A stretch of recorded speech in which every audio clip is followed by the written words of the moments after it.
बिस्मिल्लाहिर्रहमानिर्रहीम। Dear student, अस्सलाम वालेकुम। My name is Mohammad Ehtesham और उम्मीद करता हूँ कि आप लोग जो है वो ठीक होंगे। तो आप लोगों को पता है कि हमने चैप्टर नंबर 9 जो है केमिकल इक्विलिब्रियम का स्टार्ट किया हुआ है। तो उसमें हमने जो है वो जो रिवर्सिबल रिएक्शन, इरिवर्सिबल रिएक्शंस के बारे में पढ़ा। उसके बाद फिर हमने macroscopic property of dynamic equilibrium के बारे में पढ़ा। उसके बाद फिर हमने स्टैटिक के इक्विलिब्रियम के बारे में पढ़ा। तो आज एक बहुत ज़्यादा इम्पॉर्टेंट क्वेश्चन है पेपर पॉइंट ऑफ व्यू से, बोर्ड पे बहुत दफ़ा आया हुआ है। इसमें जो है वो इसके शॉर्ट क्वेश्चन आ जाते होते हैं, इसमें जो है इसका लॉन्ग क्वेश्चन आ जाता होता है और एमसीक्यूज के लिहाज से बड़ा इम्पॉर्टेंट है। तो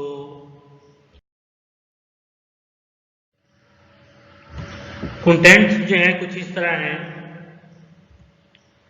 तो जो आज मैंने आपसे टॉपिक जो है वो डिस्कस करना है वो लॉ ऑफ मास एक्शन के बारे में है। तो ये जो लॉ है, ये लॉ स्टार्ट करने से पहले आप लोगों ने एक चीज़ ज़हन में रखनी, इसमें जो है वो एक रेट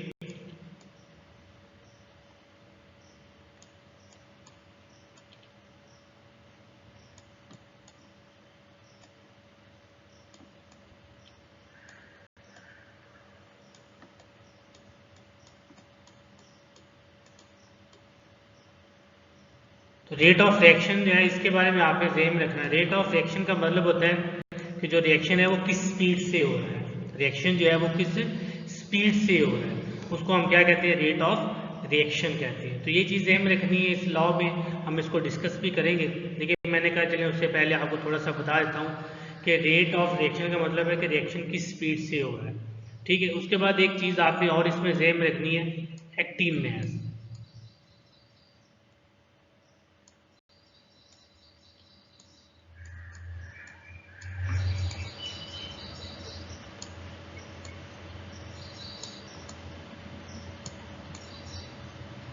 तो जैसे नाम से ज़ाहिर एक्टिव, इसका मतलब है कि ऐसा मैस जो एक्टिव होगा, ऐसा मैस जो है वो क्या होगा, एक्टिव होगा। मतलब ऐसा मैस जो है वो मैस जो रिएक्शन में पार्टिसिपेट करेगा, रिएक्शन में एक्टिव होगा। जैसे सपोज करें, मैं आपको एक छोटी सी एग्जांपल देता हूँ कि आप जो है घर में 5 किलो शुगर लेके आते हैं, तो उसमें से जो है वो अगर आप 2 किलो शुगर जो है वो यूज़ करना शुरू कर देते हैं और 3 किलो जो है उसको सेव कर लेते हैं, तो इसका मतलब जो 2 किलो शुगर है वो क्या, वो एक्टिव है। तो इसका मतलब आप ये कहेंगे कि 5 किलो शुगर में से जो 2 किलो शुगर है वो क्या है, एक्टिव है। इसी तरह जो है रेट ऑफ रिएक्शन में भी जो मैस होगा सब्सटेंसेस का, जो एक्टिव होगा, जो पार्टिसिपेट करेगा, उसको हम क्या कहेंगे, एक्टिव मैस कहेंगे। इसको जो है रिप्रेजेंट करते हैं हम स्क्वायर ब्रैकेट से रिप्रेजेंट करते हैं, ये चीज़ ध्यान में रखिएगा। इसका जो यूनिट होता है मोल पर डेसीमीटर क्यूब होता है इसका यूनिट, ये आप लोगों ने ज़हन में रखना है। तो स्टार्ट करते हैं, law of mass action start करते हैं।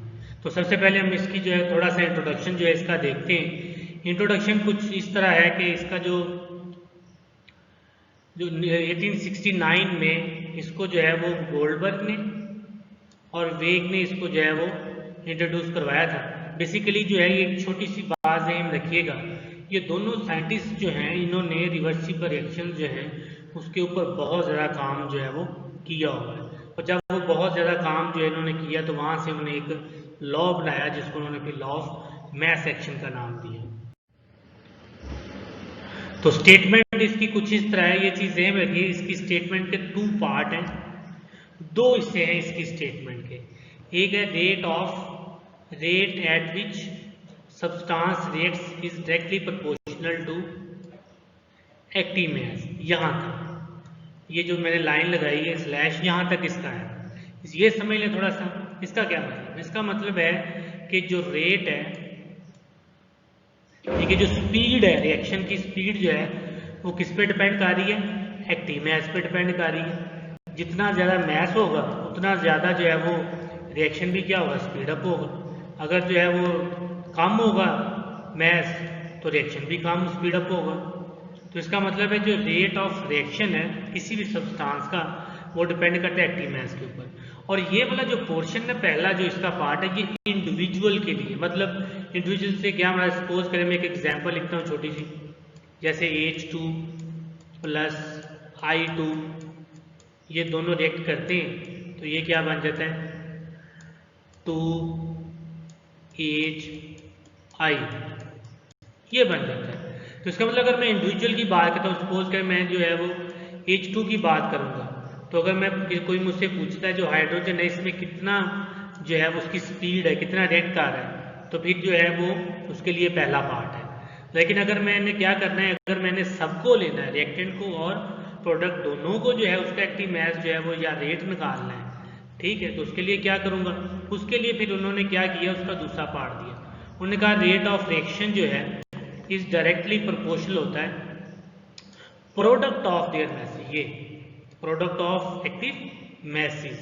तो ये चीज़ें हमें रखनी है कि अगर जो है ये एक से ज़्यादा अगर आपने डिस्कस करना है तो उसमें फिर आपको एक्टिव मास को मल्टीप्लाई करना पड़ेगा, ठीक है। तो ये जो है इसके दो पार्ट थे, एक इंडिविजुअल के लिए अगर हम एक अकेले की बात करें और दूसरा जो है वो क्या था कि अगर हम ज़्यादा की बात करें तो फिर एक्टिव मास को हम क्या कर लेंगे उसका प्रोडक्ट ले लेंगे। एक्टिव मास जो है वो ये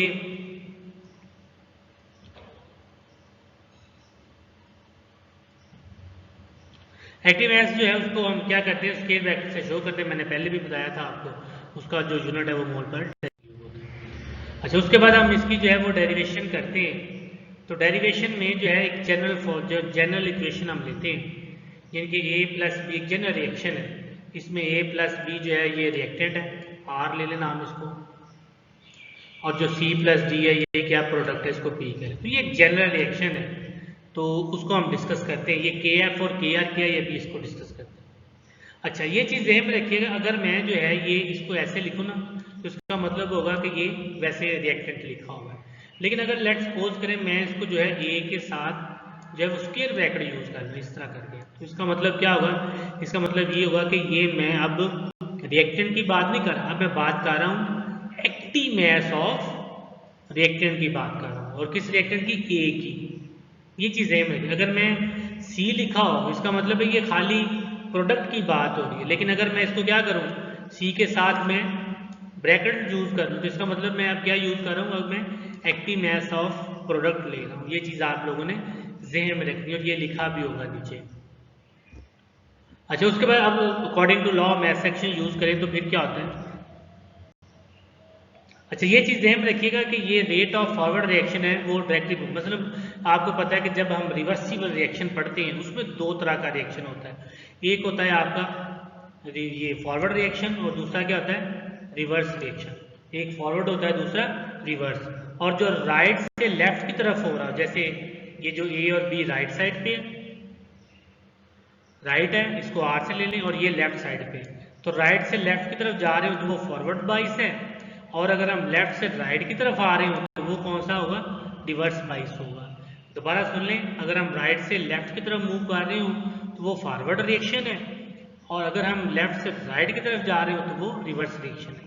तो इसका मतलब जो सबसे पहले हम फॉरवर्ड की बात कर रहे हैं कि जो फॉरवर्ड रिएक्शन है वो active mass of A and B के इक्वल है।